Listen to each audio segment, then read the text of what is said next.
بسم اللہ الرحمن الرحیم۔ السلام علیکم۔ اس زمانے میں عرب کا دستور یہ تھا کہ جب ان کے ہاں کوئی بچہ ہوتا تو وہ دیہات سے آنے والی دائیوں کے حوالے کر دیتے تھے تاکہ دیہات میں بچے کی نشو و نما بہتر ہو اور وہ خالص عربی زبان سیکھ سکے۔ دائیوں کا قافلہ مکہ میں داخل ہوا۔ انہوں نے ان گھروں کی تلاش شروع کی جن میں بچے پیدا ہوئے تھے۔ اس طرح بہت سی دائیاں جناب عبد المطلب کے گھر بھی آئیں۔ نبی کریم صلی اللہ علیہ وآلہ وسلم کو دیکھا، لیکن جب انہیں معلوم ہوا کہ یہ بچہ تو یتیم پیدا ہوا ہے تو اس خیال سے چھوڑ کر آگے بڑھ گئیں کہ یتیم بچے کے گھرانے سے انہیں کیا ملے گا۔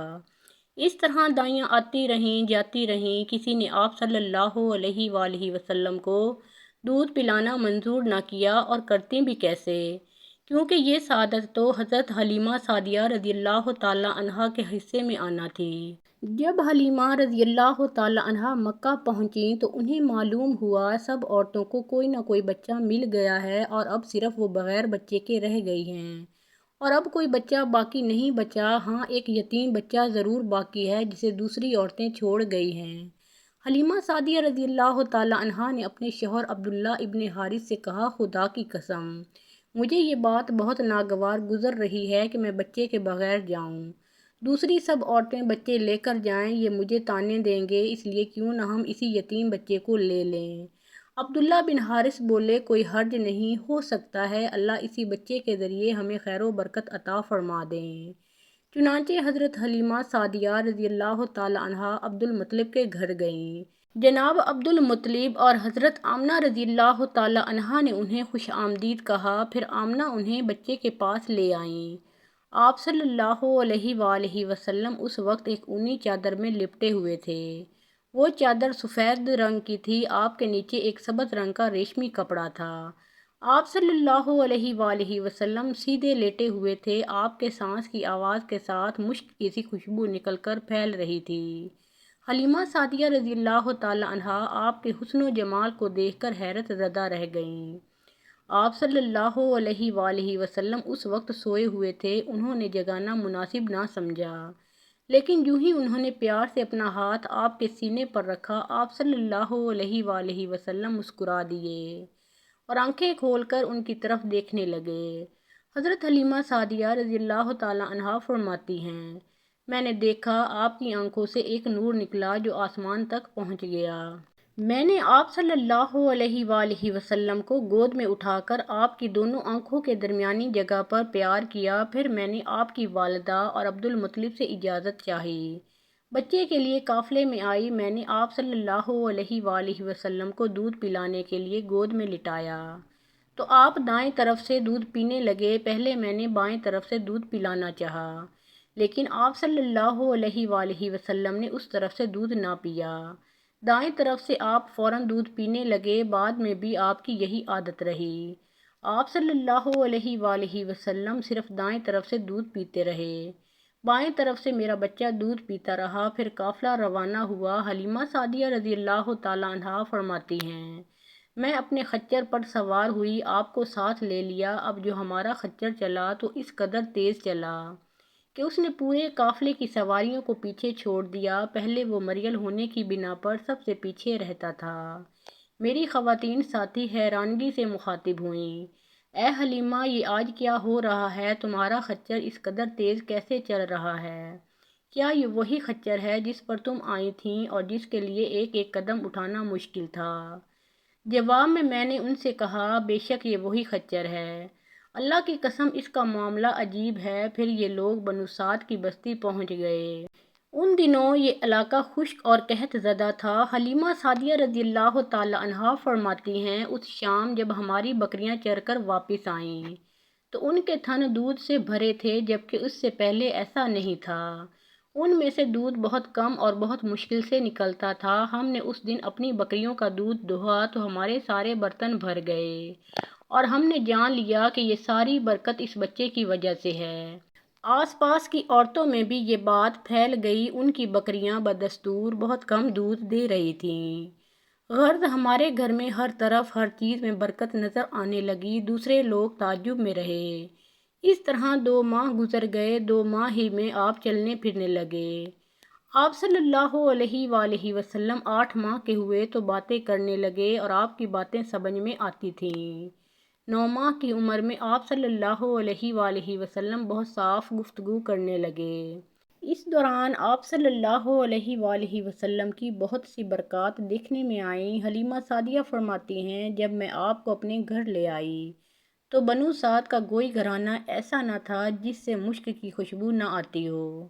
اس طرح سب لوگ آپ سے محبت کرنے لگے۔ جب ہم نے آپ صلی اللہ علیہ وآلہ وسلم کا دودھ چھڑایا تو آپ کی زبان مبارک سے یہ الفاظ نکلے: اللہ اکبر کبیرہ والحمد للہ کثیرہ و سبحان اللہ بکرۃ و اصیلا، یعنی اللہ تعالیٰ بہت بڑا ہے، اللہ تعالیٰ کے لیے بے حد تعریف ہے اور اس کے لیے صبح و شام پاکی ہے۔ پھر جب آپ صلی اللہ علیہ وآلہ وسلم 2 سال کے ہو گئے تو ہم آپ صلی اللہ علیہ وآلہ وسلم کو لے کر آپ کی والدہ کے پاس آئے۔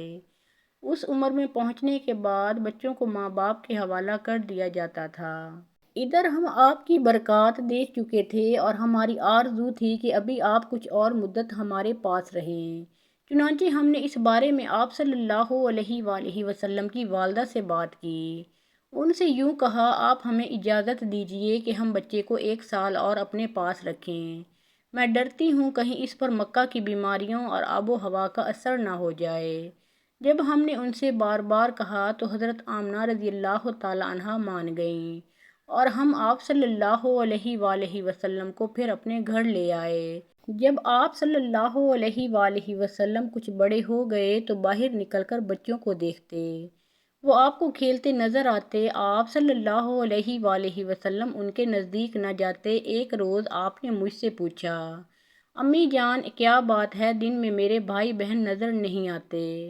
آپ صلی اللہ علیہ وآلہ وسلم اپنے دودھ شریک بھائی عبداللہ اور بہنوں انیسہ اور شیمہ کے بارے میں پوچھ رہے تھے۔ حلیمہ رضی اللہ تعالی عنہا فرماتی ہیں، میں نے آپ صلی اللہ علیہ وآلہ وسلم کو بتایا، وہ صبح سویرے بکریاں چرانے جاتے ہیں، شام کے بعد گھر آتے ہیں۔ یہ جان کر آپ نے فرمایا، تب مجھے بھی ان کے ساتھ بھیج دیا کریں۔ اس کے بعد آپ صلی اللہ علیہ وآلہ وسلم اپنے بھائی بہنوں کے ساتھ جانے لگے۔ آپ صلی اللہ علیہ وآلہ وسلم خوش خوش جاتے اور واپس آتے۔ ایسے میں ایک دن میرے بچے خوفزدہ انداز میں دوڑتے ہوئے آئے اور گھبرا کر بولے، امی جان جلدی چلیے ورنہ بھائی محمد صلی اللہ علیہ وآلہ وسلم ختم ہو جائیں گے۔ یہ سن کر ہمارے تو ہوش اڑ گئے۔ دوڑ کر وہاں پہنچے، ہم نے آپ صلی اللہ علیہ وآلہ وسلم کو دیکھا۔ آپ کھڑے ہوئے تھے، رنگ اڑا ہوا تھا، چہرے پر زردی چھائی ہوئی تھی، اور یہ اس لیے نہیں تھا کہ آپ صلی اللہ علیہ وآلہ وسلم کو سینہ چاک کیے جانے سے کوئی تکلیف ہوئی تھی، بلکہ ان فرشتوں کو دیکھ کر آپ کی حالت ہوئی تھی۔ حلیمہ سعدیہ رضی اللہ تعالی عنہا فرماتی ہیں، ہم نے آپ صلی اللہ علیہ وآلہ وسلم سے پوچھا کیا ہوا تھا؟ آپ نے بتایا، میرے پاس 2 آدمی آئے تھے، وہ سفید کپڑے پہنے ہوئے تھے۔ وہ دونوں حضرت جبرائیل اور حضرت میکائیل علیہما السلام تھے۔ ان دونوں میں سے ایک نے کہا، کیا یہ وہی ہیں؟ دوسرے نے جواب دیا، ہاں یہ وہی ہیں۔ پھر وہ دونوں میرے قریب آئے، مجھے پکڑا اور لٹا دیا۔ اس کے بعد انہوں نے میرا پیٹ چاک کیا اور اس میں سے کوئی چیز تلاش کرنے لگے۔ آخر انہیں وہ چیز مل گئی اور انہوں نے اسے باہر نکال کر پھینک دیا۔ میں نہیں جانتا وہ کیا چیز تھی۔ اس چیز کے بارے میں دوسری روایات میں یہ وضاحت ملتی ہے کہ وہ سیاہ رنگ کا ایک دانہ سا تھا۔ یہ انسان کے جسم میں شیطان کا گھر ہوتا ہے اور شیطان انسان کے بدن میں یہیں سے اثرات ڈالتا ہے۔ حلیمہ سعدیہ رضی اللہ تعالی عنہا فرماتی ہیں، پھر ہم آپ صلی اللہ علیہ وآلہ وسلم کو گھر لے آئے۔ اس وقت وہ میرے شوہر عبداللہ بن حارث نے مجھ سے کہا، حلیمہ مجھے ڈر ہے کہیں اس بچے کو کوئی نقصان نہ پہنچ جائے، اس لیے اسے اس کے گھر والوں کے پاس پہنچا دو۔ میں نے کہا ٹھیک ہے۔ پھر ہم آپ صلی اللہ علیہ وآلہ وسلم کو لے کر مکہ کی طرف روانہ ہوئے۔ جب میں مکہ کے بالائی علاقے میں پہنچی تو آپ صلی اللہ علیہ وآلہ وسلم اچانک غائب ہو گئے۔ میں حواس باختہ ہو گئی۔ حلیمہ سعدیہ فرماتی ہیں، میں پریشانی کی حالت میں مکہ پہنچی۔ آپ کے دادا عبد المطلب کے پاس پہنچتے ہی میں نے کہا، میں آج رات محمد کو لے کر آ رہی تھی۔ جب میں بالائی علاقے میں پہنچی تو وہ اچانک کہیں گم ہو گئے۔ اب خدا کی قسم میں نہیں جانتی وہ کہاں ہیں۔ حضرت عبدالمطلب یہ سن کر فوراً کعبہ کے پاس کھڑے ہو گئے۔ انہوں نے آپ صلی اللہ علیہ وآلہ وسلم کے مل جانے کے لیے دعا کی۔ پھر آپ صلی اللہ علیہ وآلہ وسلم کی تلاش میں روانہ ہوئے۔ ان کے ساتھ ورقہ بن نوفل بھی تھے۔ غرض دونوں تلاش کرتے کرتے تہامہ کی وادی میں پہنچے۔ وہاں ایک درخت کے نیچے انہیں ایک لڑکا کھڑا نظر آیا۔ اس درخت کی شاخیں بہت گھنی تھیں۔ حضرت عبدالمطلب نے پوچھا، لڑکے تم کون ہو؟ حضور صلی اللہ علیہ وآلہ وسلم چونکہ اس وقت تک قد نکال چکے تھے، اس لیے عبدالمطلب پہچان نہ سکے۔ آپ صلی اللہ علیہ وآلہ وسلم کا قد تیزی سے بڑھ رہا تھا۔ جواب میں آپ نے فرمایا، میں محمد بن عبداللہ بن عبدالمطلب ہوں۔ یہ سن کر حضرت عبدالمطلب بولے، تم پر میری جان قربان، میں ہی تمہارا دادا حضرت عبدالمطلب ہوں۔ پھر انہوں نے آپ صلی اللہ علیہ وآلہ وسلم کو اٹھا کر سینے سے لگایا اور رونے لگے۔ آپ صلی اللہ علیہ وآلہ وسلم کو گھوڑے پر اپنے آگے بٹھایا اور مکہ کی طرف چلے۔ گھر آ کر انہوں نے بکریاں اور گائیں ذبح کیں اور مکے والوں کی دعوت کی۔ آپ صلی اللہ علیہ وآلہ وسلم کے مل جانے کے بعد حضرت حلیمہ سعدیہ حضرت آمنہ رضی اللہ تعالیٰ عنہا کے پاس آئیں تو انہوں نے پوچھا، حلیمہ اب آپ بچے کو کیوں لے آئیں؟ آپ کی تو خواہش تھی کہ یہ بھی آپ کے پاس اور رہیں۔ انہوں نے جواب دیا، یہ اب بڑے ہو گئے ہیں اور اللہ کی قسم میں اپنی ذمہ داری پوری کر چکی ہوں۔ میں خوف محسوس کرتی رہتی ہوں کہیں انہیں کوئی حادثہ نہ پیش آ جائے، لہٰذا انہیں آپ کے سپرد کرتی ہوں۔ حضرت آمنہ رضی اللہ تعالیٰ عنہا کو یہ جواب سن کر حیرت ہوئی تو بولی، مجھے سچ سچ بتاؤ ماجرا کیا ہے؟ تب انہوں نے سارا حال کہہ سنایا۔ حلیمہ سعدیہ رضی اللہ تعالیٰ عنہا نے دراصل کئی عجیب و غریب واقعات دیکھے تھے۔ ان واقعات کی وجہ سے وہ بہت پریشان ہو گئی تھیں۔ پھر سینہ مبارک چاک کیے جانے والا واقعہ پیش آیا تو وہ آپ صلی اللہ علیہ وآلہ وسلم کو فوری طور پر واپس کرنے پر مجبور ہوئیں۔ وہ چند واقعات حضرت حلیمہ رضی اللہ تعالیٰ عنہا اس طرح بیان کرتی ہیں، ایک مرتبہ یہودیوں کی ایک جماعت میرے پاس سے گزری۔ یہ لوگ آسمانی کتاب تورات کو ماننے کا دعویٰ کرتے تھے۔ میں نے ان سے کہا، کیا آپ لوگ میرے اس بیٹے کے بارے میں کچھ بتا سکتے ہیں؟ ساتھ ہی میں نے حضور اکرم صلی اللہ علیہ وآلہ وسلم کی پیدائش کے بارے میں انہیں تفصیلات سنائیں۔ یہودی تفصیلات سن کر آپس میں کہنے لگے، اس بچے کو قتل کر دینا چاہیے۔ یہ کہہ کر انہوں نے پوچھا، کیا یہ بچہ یتیم ہے؟ میں نے ان کی بات سن لی تھی کہ وہ ان کے قتل کا ارادہ کر رہے ہیں، سو میں نے جلدی سے اپنے شوہر کی طرف اشارہ کرتے ہوئے کہا، نہیں، یہ رہے اس بچے کے باپ۔ تب انہوں نے کہا، اگر یہ بچہ یتیم ہوتا تو ہم ضرور اسے قتل کر دیتے۔ یہ بات انہوں نے اس لیے کہی کہ انہوں نے پرانی کتابوں میں پڑھ رکھا تھا کہ ایک آخری نبی آنے والے ہیں، ان کا دین سارے عالم میں پھیل جائے گا، ہر طرف ان کا بول بالا ہوگا، ان کی پیدائش اور بچپن کی یہ علامات ہوں گی اور یہ کہ وہ یتیم ہوں گے۔ اب چونکہ ان سے حلیمہ سعدیہ رضی اللہ تعالیٰ عنہا نے یہ کہہ دیا کہ یہ بچہ یتیم نہیں ہے تو انہوں نے خیال کر لیا کہ یہ وہ بچہ نہیں۔ اس طرح انہوں نے بچے کو قتل کرنے کا ارادہ ترک کر دیا۔ اسی طرح ان کے ساتھ یہ واقعہ پیش آیا۔ ایک مرتبہ وہ آپ صلی اللہ علیہ وآلہ وسلم کو عکاظ کے میلے میں لے آئیں۔ جاہلیت کے دور میں یہاں بہت مشہور میلہ لگتا تھا۔ یہ میلہ طائف اور نخلا کے درمیان میں لگتا تھا۔ عرب کے لوگ حج کرنے آتے تو شوال کا مہینہ اس میلے میں گزارتے، کھیلتے کودتے اور اپنی بڑھائیاں بیان کرتے۔ حلیمہ سعدیہ رضی اللہ تعالیٰ عنہا آپ صلی اللہ علیہ وآلہ وسلم کو لیے بازار میں گھوم رہی تھیں کہ ایک کاہن کی نظر آپ پر پڑی۔ اسے آپ صلی اللہ علیہ وآلہ وسلم میں نبوت کی تمام علامات نظر آ گئیں۔ اس نے پکار کر کہا، لوگوں، اس بچے کو مار ڈالو۔ حلیمہ اس کاہن کی بات سن کر گھبرا گئیں اور وہاں سے جلدی سے سرک گئیں۔ اس طرح اللہ تعالیٰ نے حضور اکرم صلی اللہ علیہ وآلہ وسلم کی حفاظت فرمائی۔ میلے میں موجود لوگوں نے کاہن کی آواز سن کر ادھر ادھر دیکھا کہ کس بچے کو قتل کرنے کے لیے کہا گیا ہے، مگر انہیں وہاں کوئی بچہ نظر نہیں آیا۔ اب لوگوں نے کاہن سے پوچھا، کیا بات ہے، آپ کس بچے کو مار ڈالنے کے لیے کہہ رہے ہیں؟ اس نے ان لوگوں کو بتایا، میں نے ابھی ایک لڑکے کو دیکھا ہے، معبودوں کی قسم وہ تمہارے دین کے ماننے والوں کو قتل کرے گا، تمہارے بتوں کو توڑے گا اور وہ تم سب پر غالب آئے گا۔ یہ سن کر لوگ آپ صلی اللہ علیہ وآلہ وسلم کی تلاش میں ادھر ادھر دوڑے لیکن ناکام رہے۔ حلیمہ سعدیہ رضی اللہ تعالی عنہا آپ صلی اللہ علیہ وآلہ وسلم کو لیے واپس آ رہی تھیں کہ ذی الحجاز سے ان کا گزر ہوا، یہاں بھی میلہ لگا ہوا تھا۔ اس بازار میں ایک نجومی تھا، لوگ اس کے پاس اپنے بچوں کو لے کر آتے تھے، وہ بچوں کو دیکھ کر ان کی قسمت کے بارے میں اندازے لگاتا تھا۔ حلیمہ سعدیہ رضی اللہ تعالی عنہا اس کے نزدیک سے گزری تو نجومی کی نظر حضور اکرم صلی اللہ علیہ وآلہ وسلم پر پڑی۔ نجومی کو آپ صلی اللہ علیہ وآلہ وسلم کی مہر نبوت نظر آ گئی، ساتھ ہی آپ صلی اللہ علیہ وآلہ وسلم کی آنکھوں کی خاص سرخی اس نے دیکھ لی۔ وہ چلا اٹھا، اے عرب کے لوگوں، اس لڑکے کو قتل کر دو، یہ یقیناً تمہارے دین کے ماننے والوں کو قتل کرے گا، تمہارے بتوں کو توڑے گا اور تم پر غالب آئے گا۔ یہ کہتے ہوئے وہ آپ کی طرف جھپٹا، لیکن اسی وقت وہ پاگل ہو گیا اور اسی پاگل پن میں مر گیا۔ ایک اور واقعہ سیرت ابن ہشام میں ہے کہ حبشہ کے عیسائیوں کی ایک جماعت حضور اکرم صلی اللہ علیہ وآلہ وسلم کے پاس سے گزری۔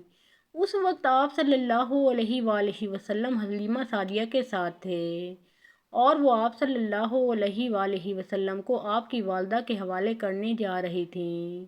ان عیسائیوں نے آپ صلی اللہ علیہ وآلہ وسلم کے منڈوں کے درمیان مہر نبوت کو دیکھا اور آپ صلی اللہ علیہ وآلہ وسلم کی آنکھوں کی سرخی کو بھی دیکھا۔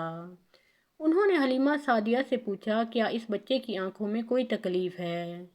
انہوں نے جواب میں کہا، نہیں، کوئی تکلیف نہیں، یہ سرخی تو ان کی آنکھوں میں قدرتی ہے۔ ان عیسائیوں نے کہا، تب اس بچے کو ہمارے حوالے کر دو، ہم اسے اپنے ملک لے جائیں گے، یہ بچہ پیغمبر اور بڑی شان والا ہے، ہم اس کے بارے میں سب کچھ جانتے ہیں۔ حلیمہ سعدیہ رضی اللہ تعالی عنہا یہ سنتے ہی وہاں سے جلدی سے دور چلی گئیں، یہاں تک کہ آپ صلی اللہ علیہ وآلہ وسلم کو آپ صلی اللہ علیہ وآلہ وسلم کی والدہ کے پاس پہنچا دیا۔ ان واقعات میں جو سب سے اہم واقعہ ہے وہ سینہ مبارک چاک کرنے والا تھا۔ روایات سے یہ بات ثابت ہے کہ آپ صلی اللہ علیہ وآلہ وسلم کے سینہ مبارک پر سلائی کے نشانات موجود تھے، جیسا کہ آج کل ڈاکٹر حضرات آپریشن کے بعد ٹانکے لگاتے ہیں، ٹانکے کھول دیے جانے کے بعد بھی سلائی کے نشانات موجود رہتے ہیں۔ اس واقعہ کے بعد حلیمہ سعدیہ اور ان کے خاوند نے فیصلہ کیا کہ اب بچے کو اپنے پاس نہیں رکھنا چاہیے۔ حضرت حلیمہ سعدیہ رضی اللہ تعالی عنہا نے آپ صلی اللہ علیہ وآلہ وسلم کو حضرت آمنہ رضی اللہ تعالی عنہا کے حوالے کیا۔ اس وقت آپ صلی اللہ علیہ وآلہ وسلم کی عمر مبارک 4 سال تھی۔ ایک روایت یہ ملتی ہے کہ اس وقت عمر شریف 5 سال تھی، ایک تیسری روایت کے مطابق عمر مبارک 6 سال ہو چکی تھی جب حلیمہ سعدیہ نے آپ صلی اللہ علیہ وآلہ وسلم کو حضرت آمنہ رضی اللہ تعالی عنہا کے حوالے کیا، تو اس کے کچھ دنوں کے بعد حضرت آمنہ انتقال کر گئیں، والدہ کا سایہ بھی سر سے اٹھ گیا۔ حضرت آمنہ رضی اللہ تعالی عنہا کی وفات مکہ اور مدینہ کے درمیان ابوا کے مقام پر ہوئی۔ آپ رضی اللہ تعالی عنہا کو یہیں دفن کیا گیا۔ ہوا یہ کہ آپ صلی اللہ علیہ وآلہ وسلم کی والدہ آپ صلی اللہ علیہ وآلہ وسلم کو لے کر اپنے میکے مدینہ منورہ گئیں۔ آپ صلی اللہ علیہ وآلہ وسلم کے ساتھ ایمن بھی تھیں۔ ایمن کہتی ہیں، ایک دن مدینہ کے 2 یہودی میرے پاس آئے اور بولے، ذرا محمد کو ہمارے سامنے لاؤ، ہم انہیں دیکھنا چاہتے ہیں۔ وہ آپ صلی اللہ علیہ وآلہ وسلم کو ان کے سامنے لے آئیں، انہوں نے اچھی طرح دیکھا۔ پھر ایک نے اپنے ساتھی سے کہا، یہ اس امت کا نبی ہے اور یہ شہر ان کی ہجرت گاہ ہے، یہاں زبردست جنگ ہوگی، قیدی پکڑے جائیں گے۔ آپ صلی اللہ علیہ وآلہ وسلم کی والدہ کو یہودیوں کی اس بات کا پتہ چلا تو آپ ڈر گئیں اور آپ صلی اللہ علیہ وآلہ وسلم کو لے کر مکہ کی طرف روانہ ہوئیں، مگر راستے ہی میں ابوا کے مقام پر وفات پا گئیں۔ محترم ناظرین، پیارے آقا محمد مصطفیٰ صلی اللہ علیہ وآلہ وسلم کا پیارا نام ایک بار کامنٹ سیکشن میں ضرور لکھیے اور ویڈیو پسند آئی ہو تو لائک اور شیئر کیجیے۔